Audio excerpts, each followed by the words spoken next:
La lección de hoy es sobre cómo interpretar la narrativa. Estamos viendo el tema de cómo interpretar cada género literario en las escrituras. En la clase pasada hicimos el intento de definir cómo es que debemos interpretar la ley, el Pentateuco, los primeros 5 libros de la Biblia.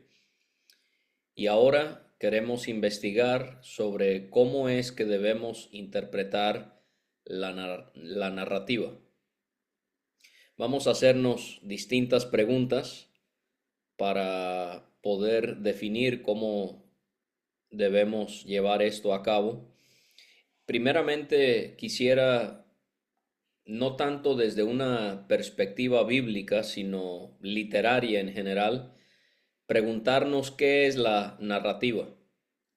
Hemos estado considerando cómo es que distintos aspectos de, de el mundo literario nos ayudan para poder estudiar la Biblia acertadamente.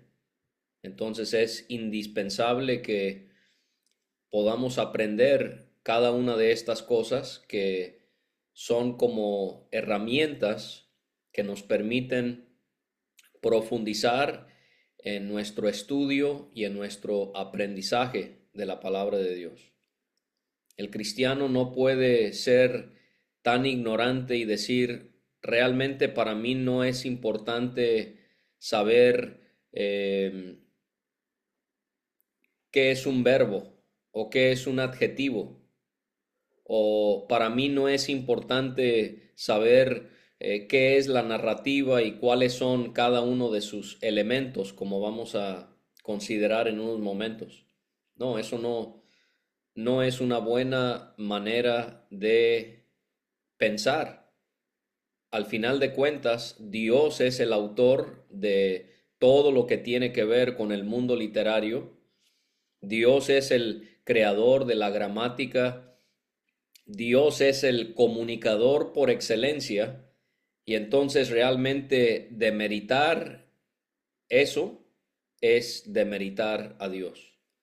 Y cuando nosotros tenemos una perspectiva tan baja de todo lo que es pertinente a lo literario, esto únicamente resultará en que tengamos una perspectiva baja de Dios y por lo tanto no le adoraremos como deberíamos y no entenderemos su palabra con la profundidad que deberíamos también hacerlo. Así que, ¿qué es la narrativa? Pensemos en esta primera pregunta. ¿Qué es la narrativa? La narrativa es un género literario a través del cual se cuenta una historia utilizando personajes en un lugar y en un tiempo determinado. Esa sería una definición muy sencilla de lo que es la narrativa. Es una historia siendo contada utilizando personajes en un lugar y en un tiempo determinado. Y cuando analizamos este género literario de la narrativa, podemos ver que hay distintos elementos en la narrativa.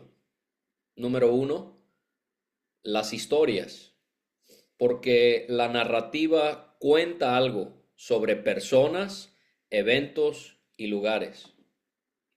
Dos, personajes. Este es un elemento sumamente importante en la narrativa, los personajes. Estas son las personas que aparecen en la historia. Pueden ser reales o pueden ser imaginarios. Podemos leer un libro que es ficción, o pudiésemos leer un libro que es lo contrario. Pueden ser reales o pueden ser imaginarios. Obviamente cuando estudiamos la Biblia, en la gran mayoría de las narrativas que encontramos en las escrituras, suelen ser personajes reales de los que se están hablando. También otro aspecto de los personajes que es importante notar es, hay personajes que son primarios porque son los más importantes y hay personajes que son secundarios, que tienen una participación pero no son tan importantes. Y esto nos ayuda a leer cualquier libro y también nos ayuda a leer y estudiar la Biblia. Que podamos entender que los personajes primarios son aquellos que nos van a ayudar a entender lo que Dios está tratando de comunicarnos a través de un relato. A veces podemos distraernos con los personajes secundarios. No es que ellos no tengan importancia, porque en el caso de la Biblia, todo dato es importante que está en la palabra de Dios, pero ciertamente los personajes primarios son los que debemos prestarles más atención. Número 3, otro elemento en la narrativa, en este género literario, son las acciones, o sea, los actos que realizan los personajes. Número 4, el tiempo. Este es el periodo de tiempo en el que ocurren los hechos. Esto es muy importante también para leer cualquier libro y también para entender la palabra de Dios. Los eventos pueden ser cronológicos, o sea, en una secuencia de tiempo, de un evento tras otro evento, siguiendo un orden en cuanto al tiempo, pero en ocasiones no, ¿sí? Entonces eso es muy importante. No porque en la Biblia encontremos narrativas, siempre están en un orden cronológico. Se me viene a la mente, por ejemplo, el libro de Jueces, que nos presenta narrativa. Al final de Jueces hay estas historias que son contadas, que no son en orden cronológico, pero que son acomodadas de esa manera para enfatizar un punto que el Espíritu Santo está tratando de comunicarnos. Número 5, el espacio. Este es el lugar donde ocurren los hechos. Así como con los personajes, este lugar puede ser real o puede ser ficticio. Otra vez, en la Biblia solemos leer de relatos que se llevan a cabo en un espacio, en un lugar que es real. Número 6, el narrador. Esta es la persona que cuenta los hechos.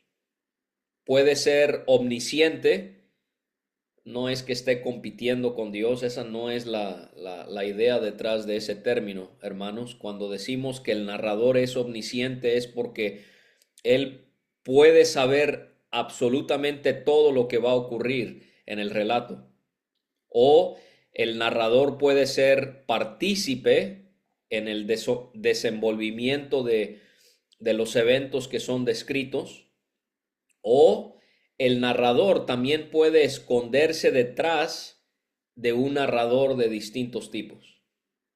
Eso también es importante notar. Número 7, podemos pensar en la trama. Esta es la secuencia de los eventos. Un comienzo, la parte que pudiésemos decir que va en medio y el final. Pudiésemos pensar en la trama, en cómo los protagonistas son introducidos. Se presenta entonces la historia o el problema, el dilema, y se concluye describiendo el enlace de los eventos. Esto es muy importante que puedas identificar cuando estás leyendo un relato en las Escrituras. El principio, la parte de en medio y su final. Y número 8, otro elemento importante de la narrativa es el foco narrativo. Esto va con el punto número 6 que tiene que ver con el narrador. Esta es la perspectiva de la narración y el punto de vista del narrador, el foco narrativo. ¿Cuál es la perspectiva? ¿Cuál es la óptica del narrador? ¿Cuál es el énfasis de lo que él está narrando? ¿Cuál es el punto de vista del narrador?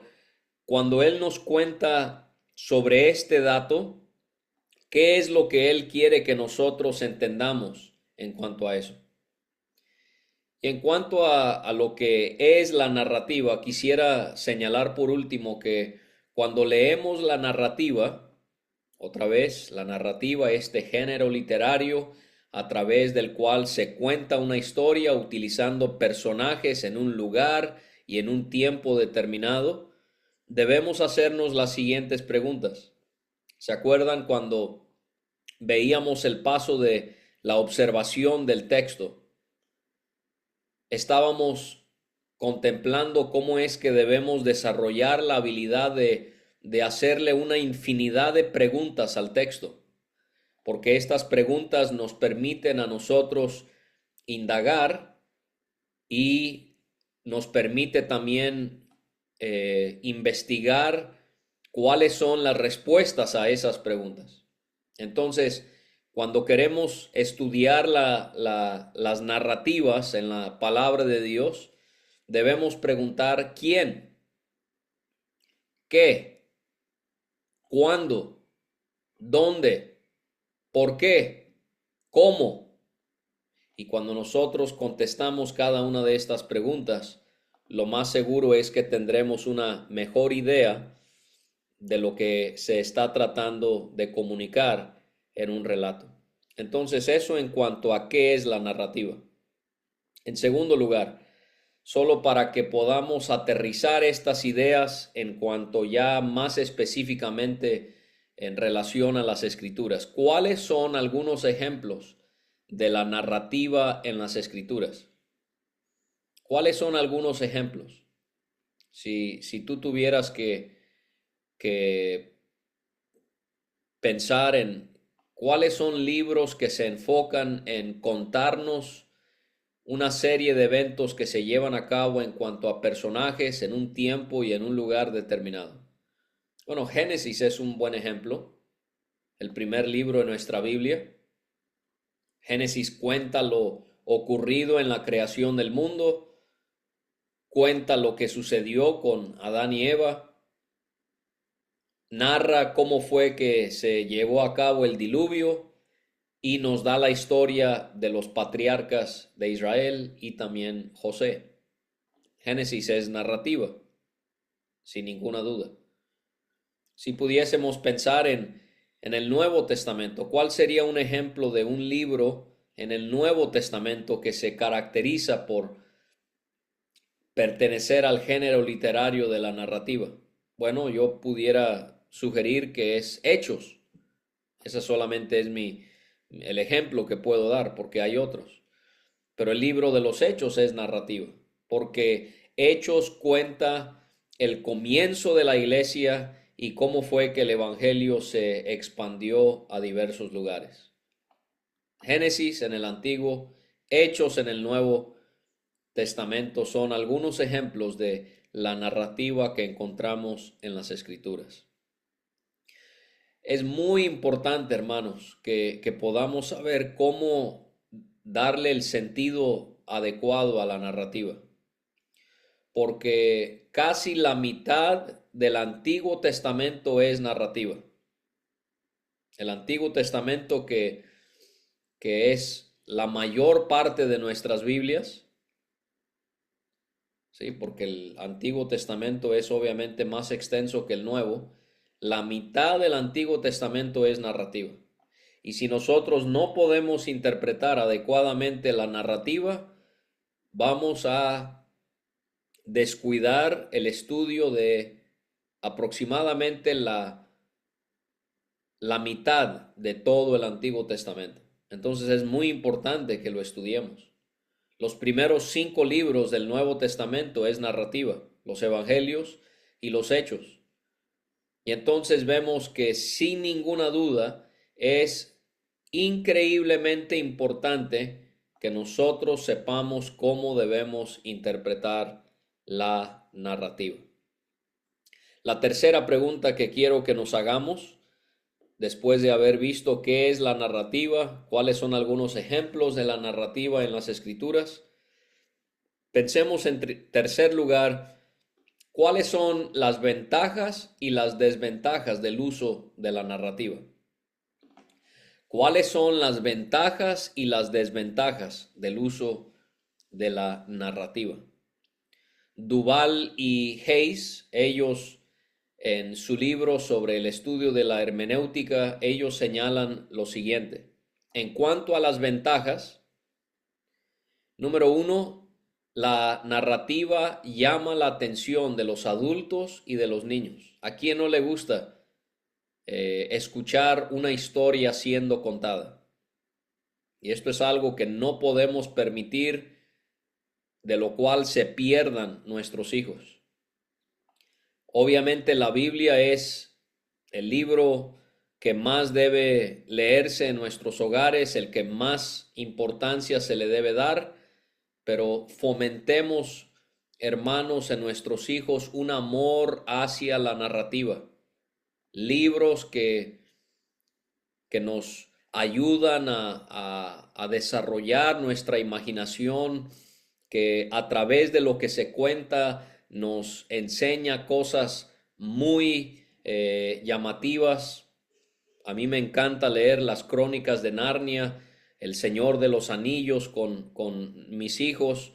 Son narrativas muy enriquecedoras, y el mismo amor que queremos o más bien queremos que sea aún un amor mayor a ese, que amen la literatura, pero que hagamos que nuestros hijos amen las narrativas en la palabra de Dios. Entonces, esta es una ventaja muy obvia. A todos nos llama la atención escuchar una historia siendo contada. En segundo lugar, la narrativa atrae a la acción del relato. En tercer lugar, la narrativa describe la vida real, lo cual hace que nos podamos identificar fácilmente con ellas. ¿Cuántas veces Dios cuenta algo en su palabra y podemos identificarnos con este personaje y podemos identificarnos con este evento en su vida? Entonces, la narrativa describiendo la vida real nos facilita poder identificarnos fácilmente con el texto. Podemos ver también otra ventaja, es que las narrativas expresan de una manera muy única las ambigüedades y las complejidades de la vida. También podemos ver otra ventaja de la narrativa, es que son fáciles de recordar. Esa secuencia de eventos, los personajes, cada uno de los elementos de la narrativa permiten que podamos recordar lo que es contado fácilmente. Otra ventaja es que Dios puede incluirse como uno de los personajes en el relato. Esta es una forma efectiva en la que Él nos enseña algo acerca de sí mismo. En vez de solo decir que Él está por encima de los sacerdotes de Baal y de Baal mismo, Dios nos cuenta esa historia en Reyes sobre cómo Elías pudo permitir que a través de su oración Dios enviase fuego del cielo cuando los sacerdotes de Baal no habían podido lograr hacer lo mismo a través de la fuerza de su Dios, que era débil y que aún más era inexistente. Y entonces, a través de una narrativa, Dios se coloca como el personaje principal y Él de una manera efectiva nos enseña algo acerca de sí mismo. Y otra ventaja que señalan Duval y Hayes es que las narrativas son holísticas. ¿A qué se refieren cuando hablan de la narrativa siendo holística? son holísticas en el sentido de que presentan distintos elementos en la vida de una persona. O sea, qué llamativo que en las narrativas de la Biblia encontramos que se presentan las cualidades de una persona, pero también sus debilidades. Esta es una de las maneras en las que sabemos que las escrituras tienen que ser inspiradas por el Señor. Porque hombres que tuvieron la dicha de ser guiados por el Espíritu Santo, específicamente aquellos que escribieron acerca de sus vidas, no solamente escribieron acerca de sus triunfos, pero también escribieron acerca de sus fracasos. Un hombre sin la guía del Espíritu Santo, lo más probable es que no haría tal cosa, solo se enfocaría en sus fortalezas, en sus puntos fuertes, pero no en sus puntos débiles. Pero no así las narrativas de la Biblia son holísticas porque presentan estos distintos elementos de la vida en una persona, sean sus cualidades o sean sus debilidades. Y estos mismos autores señalan no solo las ventajas de la narrativa, pero las desventajas. ¿Cuáles son algunas desventajas? Bueno, uno, que el lector pudiera pasar por apercibido en cuanto al significado de una historia. Leímos la historia, pero realmente no entendimos qué era lo que el Espíritu Santo quería enseñarnos. Número dos, el lector pudiera darle más importancia a la historia que a su significado. Esta también es una tendencia nuestra. Leemos un libro del mundo de la literatura y nos fascina la historia, pero no nos ponemos a pensar qué es lo que el autor quiere comunicarnos a través de esa narrativa. Leemos la palabra de Dios y nos fascina tal relato, pero no logramos entender que el relato en sí no es lo que tiene la importancia, lo que es importante es la enseñanza que hay detrás de esa historia siendo contada. En tercer lugar, otra desventaja es que el lector pudiera pensar que un relato es solo eso y que no enriquece nuestra teología. Ahora, cuando pensamos en estas desventajas en cuanto a la narrativa, específicamente en la palabra de Dios, obviamente, Dios ha permitido que la narrativa en su palabra sea como es su palabra, perfecta y efectiva. Si nosotros no aprovechamos el contenido de este género literario en la Biblia, ¿de quién es culpa? ¿De Dios, que no pudo comunicar efectivamente los relatos que Él quiso presentarnos? ¿O es culpa nuestra que nosotros pasamos por apercibido en cuanto al significado de una historia, que nosotros le dimos más importancia a la historia que su significado, y que nosotros pudiésemos leer una narrativa en el libro de Lucas y pensar que solo fue un relato y que realmente esto no enriquece nuestro conocimiento de Dios? Obviamente la culpa es nuestra. Entonces, cuando pensamos en la Biblia y la narrativa que hay en la palabra de Dios, no hay desventajas, porque Dios es el autor, Él es perfecto, su palabra es perfecta, nosotros somos los imperfectos y por lo tanto somos nosotros que debemos hacer el esfuerzo en entender la importancia de este género literario en la palabra de Dios. Muy bien, y la siguiente y última pregunta que quiero que nos hagamos es quizás la más importante. ¿Cómo debemos interpretar la narrativa? ¿Cómo debemos interpretar la narrativa? Quiero sugerirles que hay por lo menos 7 cosas que debemos tomar siempre en cuenta al estudiar un pasaje que es narrativa. Cuando estudiamos una porción que cuenta una historia con personajes en un tiempo, en un lugar. 7 cosas que quiero que tomemos en cuenta al estudiar la narrativa. Número 1, la narrativa no es normativa. la narrativa no es normativa. La narrativa es descriptiva, pero no prescriptiva. ¿A qué me refiero con eso?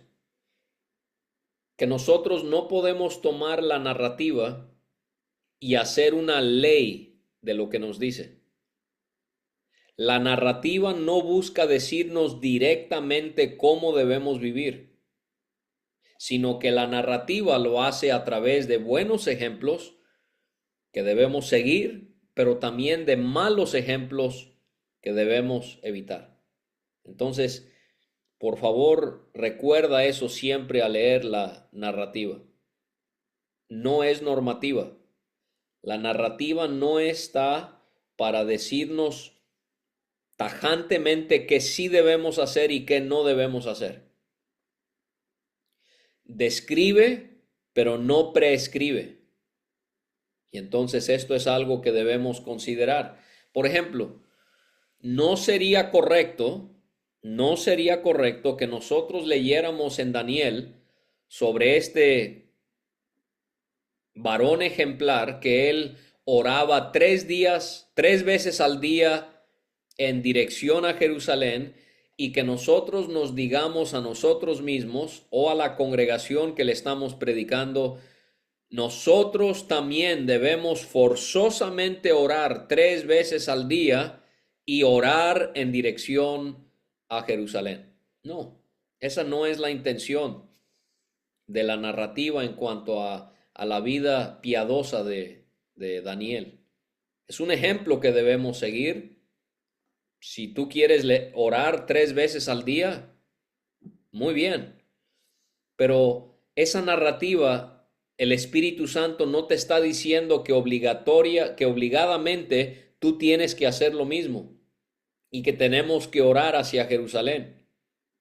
No, podemos seguir el ejemplo de una manera u otra, pero otra vez, lo contado acerca de Daniel no es normativo, no es prescriptivo, solamente es descriptivo.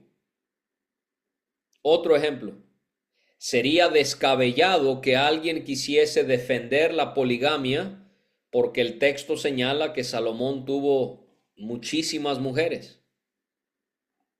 Esa no sería una manera adecuada de estudiar la palabra de Dios. No porque la Biblia nos relata algo significa que Dios nos está diciendo que Él lo aprueba, ¿no? Porque, como habíamos estudiado anteriormente, la analogía de la fe nos lleva a comparar una escritura con otra escritura, y entonces tomamos el relato sobre Salomón y tomamos pasajes que prohíben el adulterio y la fornicación, y llegamos a la muy obvia conclusión de que no, Salomón no lo voy a seguir en su ejemplo. ¿Por qué? Porque Dios desaprueba tal pecado. Otro ejemplo sería decir que no sería una buena hermenéutica leer los milagros de Jesús y de sus apóstoles y enseñar que nosotros debemos esforzarnos para poder lograr hacer lo mismo. No. Esa narrativa en cuanto a los milagros no está para ordenarnos que nosotros también debamos hacer cosas sobrenaturales. Tienen su lugar. Hay algo ahí que el Espíritu Santo está enfatizando, pero no es que tú y yo debamos convertirnos en estos hombres que supuestamente hacen milagros. Lo que estoy comentando sobre cómo la narrativa no es normativa, sino descriptiva y no prescriptiva, sería también como si quisiéramos justificarnos al mentir, porque en Josué leemos de cómo Rahab mintió cuando ella quiso proteger a los espías israelitas. No, el Espíritu Santo no está defendiendo a Rahab. El Espíritu Santo simplemente está narrando lo que ocurrió. Pero ¿debió haber mentido Rahab? No, nunca. La mentira nunca es justificable. Entonces, hermanos, tengamos esto en mente. La narrativa no es normativa.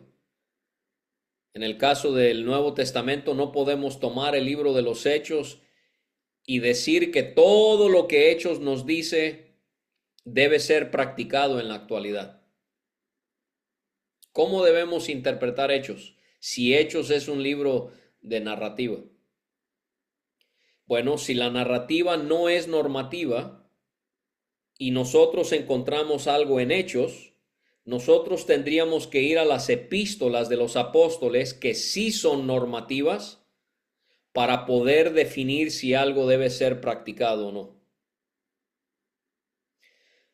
Alguien me comentaba hace algunos meses que tenía dudas sobre si la mujer debe cubrir su cabeza en la iglesia, porque Hechos no lo menciona, solo es mencionado en Primera de Corintios. Bueno, ese punto comprueba lo que estoy diciendo. Realmente lo importante es que el libro de Corintios lo menciona, que es una epístola, y por ser el género literario que es, ese sí es normativo. Hechos no es un libro normativo. Leemos algo en Hechos, vamos a las epístolas, y si no está en las epístolas, entonces no estamos obligados a practicar lo que vemos en Hechos. Punto número 1, la narrativa no es normativa. Número 2, la narrativa no es exhaustiva. La narrativa no es exhaustiva. O sea, cuando Dios nos presenta un relato en la Biblia, Dios no nos está dando todos los detalles que ocurrieron en aquellos eventos que Él nos está contando. Dios nos provee todo aquello que avance el mensaje principal de las Escrituras. ¿Cuál es el mensaje principal de las Escrituras? La venida del Mesías para morir por nuestros pecados y así triunfar sobre la maldad. Y todo lo que la Biblia está haciendo es avanzar ese mensaje que domina la palabra de Dios. Entonces, si tú crees que hay cosas que Dios debió habernos contado, pero no las cuenta, y si tú crees que hay cosas que Dios sí nos cuenta, pero que tú dices, bueno, realmente esto fue importante, es que sí, todo lo que está en la Biblia, Dios está avanzando la historia de la redención de la humanidad. Entonces, la narrativa no es exhaustiva. No todo lo que ocurrió es lo que está en la palabra de Dios. Número 3, la narrativa no es subjetiva. La narrativa no es subjetiva. Esto es muy importante también, hermanos. Nosotros no tenemos el derecho de entender la narrativa a nuestra manera. El lector de la Biblia no tiene el derecho de interpretar las historias contadas en la Biblia a su manera. Leemos la narrativa bíblica entendiéndola con lo que ya hemos considerado. Leemos la narrativa bíblica con el contexto canónico, o sea, el mensaje más amplio de las Escrituras, con el contexto lejano, ya acercándonos más al pasaje, y con el contexto inmediato, o sea, el pasaje en el que está lo que estamos leyendo. Todo eso debemos tenerlo en mente para entender bien lo que Dios quiere comunicarnos a través de la narrativa bíblica. Debemos leer la narrativa bíblica con el contexto histórico y literario en mente. Por ejemplo, hermanos, si nosotros estamos leyendo en Primero de Samuel y llegamos a esa historia que a todos nos fascina, la historia de David y Goliat, y usted lee ese pasaje, lo está estudiando para su bien personal o usted va a predicar sobre eso a la iglesia. ¿Sería correcto que el punto principal sea, hermanos, así como David venció a Goliat el gigante, así nosotros a través de la ayuda de Dios podemos vencer a nuestros enemigos? Esta es una manera muy común en la que se llega a enseñar sobre este pasaje. No, hermanos, para nada. Si usted va a decir eso, me tiene que mostrar cómo llegó a esa conclusión.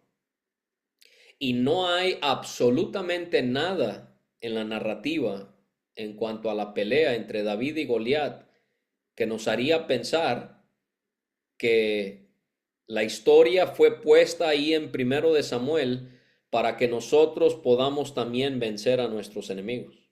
No. El contexto canónico, lejano, inmediato, el contexto histórico, el contexto literario, nos haría ver que el Espíritu Santo está enfatizando cómo Dios fue preparando a David para que él llegara a ser el rey de Judá.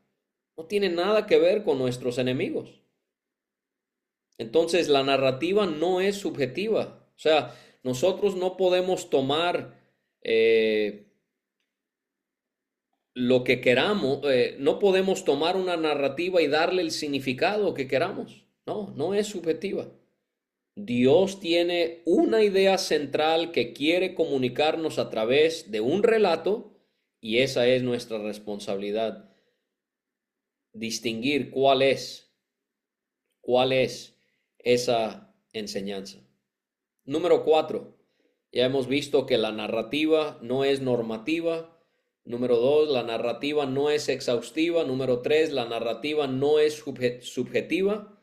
Número 4, la narrativa es repetitiva. Es repetitiva.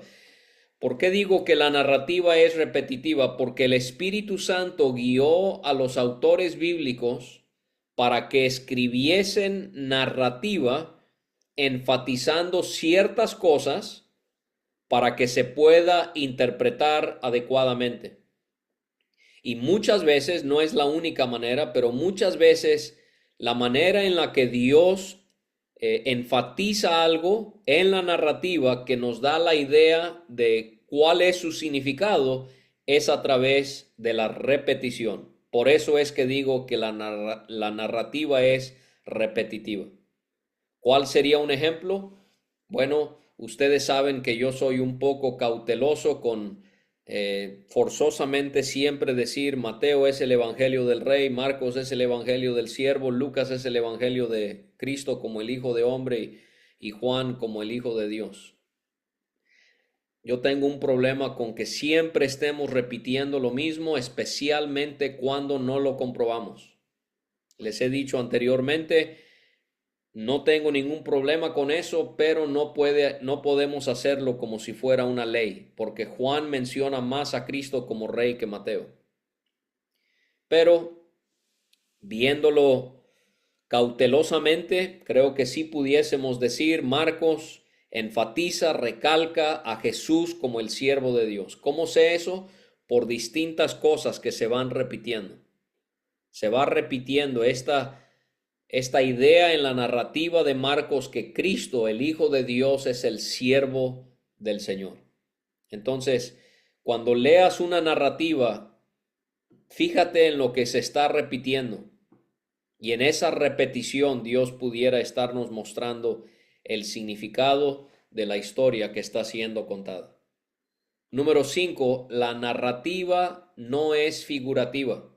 En términos generales, ¿hay narrativa que es figurativa? Sí las hay, pero no son las más comunes. ¿Cuál es un ejemplo?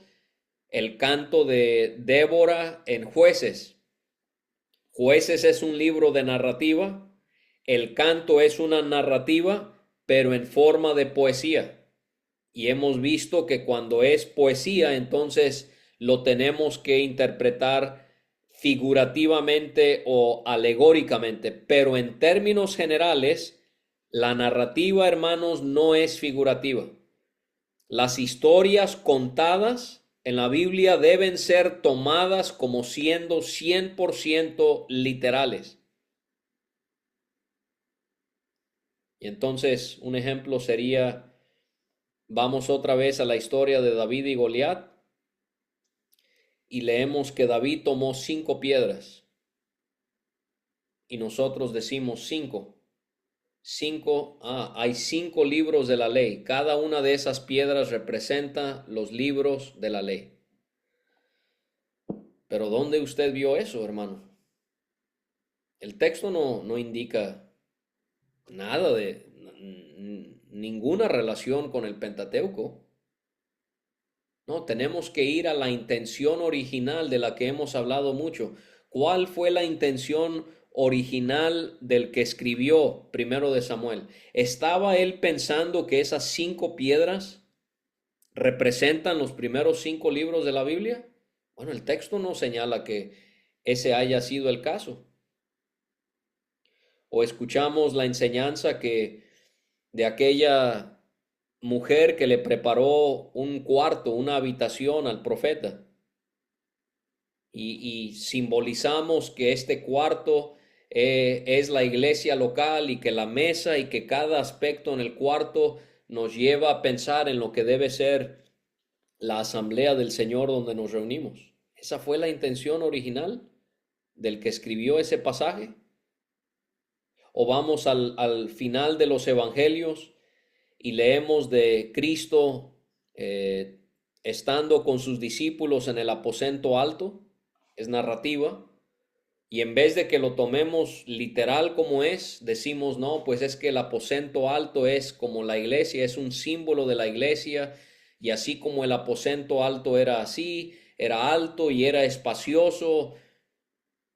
No, ese no es el enfoque, hermanos, de esa narrativa. No hay ninguna indicación que los autores están pensando en la iglesia local. La iglesia local no estaba ni formada. No había ni iglesias locales. ¿Qué es lo que la narrativa debe enseñarnos en cuanto a esa experiencia de Cristo con sus apóstoles? Eso mismo.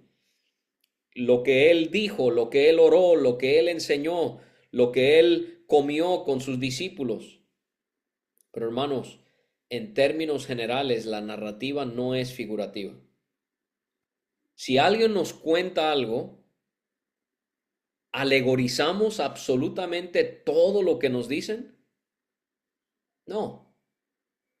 Cuando alguien nos cuenta algo, la mayor parte de lo que nos cuenta la persona lo tomamos como siendo literal y quizás detrás de todo eso hay un aprendizaje, algo que sí podemos ver de una manera figurada. No, bueno, lo que esta persona me contó me hace entender que yo debo tener más fe en Dios. Bueno, eso es válido, pero yo no tomo cada detalle y lo alegorizo y lo hago que represente esto y aquello y que el viaje al hospital representa esto y que la medicina que fue aplicada simboliza esto y que el doctor diciendo tal cosa. No, no hacemos eso. Entonces, ¿por qué lo hacemos con la Biblia? No, Dios quiere que tomemos la narrativa y si no debe ser entendido de manera figurada, Él quiere que lo entendamos de manera literal y que encontremos una, dos, tres, unas pocas ideas centrales que Él está tratando de enseñarnos. Entonces la narrativa no es figurativa. En penúltimo lugar, la narrativa es extensiva. Dios no nos cuenta historias para entretenernos. Él nos cuenta historias porque forman parte de una historia más importante que la historia que se está contando. La narrativa es extensiva.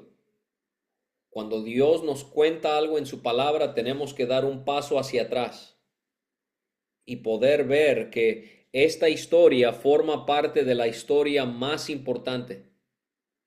Porque toda historia en la Biblia juega un papel en la historia de la redención de la humanidad. Por ejemplo, Génesis 4, la historia de Caín y Abel. ¿Por qué está ahí esa historia? Para que nos entretengamos pensando en el primer homicida. Oh, wow, Caín fue el primer homicida. Qué lástima que él decidió matar a su hermano. Qué pena que Abel murió siendo joven. ¿Esa es la intención de esa narrativa? No, no, para nada. Génesis 3:15 vemos que se introduce el tema de que la simiente de la serpiente heriría a la simiente de la mujer, pero que al final la simiente de la mujer sería victoriosa sobre la simiente de la serpiente. Y Génesis 4, ese relato sobre Caín y Abel es para ejemplificar este antagonismo que siempre ha habido y que siempre habrá hasta el final de los tiempos entre la simiente de la mujer y la simiente de la serpiente. ¿Se fijan? O sea, hay muchas cosas que el Espíritu Santo nos pudo haber contado sobre Caín y Abel, pero se enfoca el Espíritu Santo un capítulo después de eso, lo que mencioné de Génesis 3:15, en el capítulo 4, para acentuar eso, que hay un diablo y hay personas que siguen a ese diablo que van a estar en constante oposición a Dios y a todos los justos y rectos que le siguen a él. Entonces, cuando leas las narrativas en la Biblia, da un paso hacia atrás y trata de visualizar qué es lo que Dios quiere recalcar en esto en cuanto a la historia más importante. O sea, hay muchas historias que forman parte de la historia. ¿Cuál es la historia? Que Dios quiere redimir a la humanidad a través de su Hijo. Y por último, la narrativa es proyectiva. La narrativa es proyectiva. Esto es sumamente importante también. No podemos olvidarnos de esto. Y la narrativa es proyectiva por la siguiente razón. Porque el hombre nunca es el protagonista de las narrativas en las escrituras. No. El protagonista siempre es ¿quién? Dios. Y así es como debemos estudiar y entender la narrativa. No leamos acerca de Sansón y la cúspide es la fuerza de Sansón. No, la cima de la historia de Sansón es Dios. Y así con toda historia, Dios es el que está en el centro de todo. Dios es el que siempre sobresale. El autor Kaiser, en su libro Predicando del Antiguo Testamento, él escribe lo siguiente: esto no es sorprendente, ya que casi toda porción narrativa Dios está presente de manera explícita o por implicación. Por lo tanto, la atención del expositor debe centrarse en el papel de Dios en la narrativa. Esto nos recuerda que todos los esfuerzos por concentrarnos en el personaje humano en una historia, mientras que no identificamos las acciones de Dios en la narrativa, están mal. De la misma manera, una de nuestras preguntas clave al determinar la caracterización de una narrativa es: ¿qué está Dios haciendo en esta escena?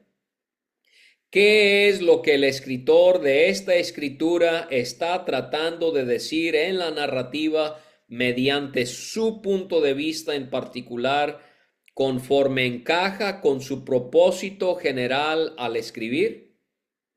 Dios es el protagonista.